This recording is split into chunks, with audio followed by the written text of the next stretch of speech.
Mizaha tsara anao. Io zegny misaotra telo i.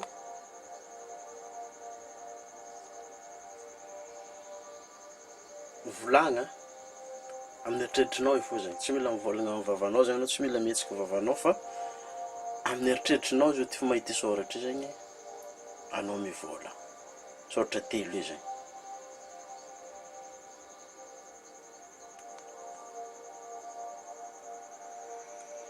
Ampodiny impito fô.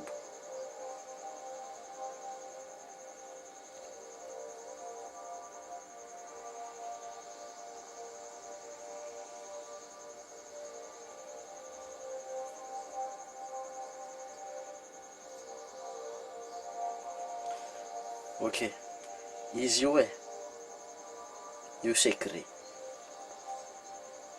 Raha ohatra ty hidriky laligny bebe kokoa zegny anao aminazy io,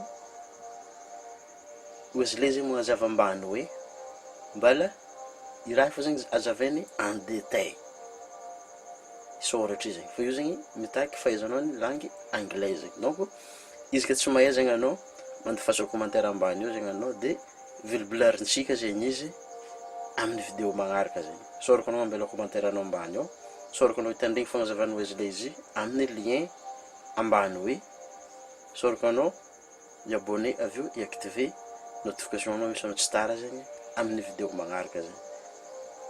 Zay Ok, ça va.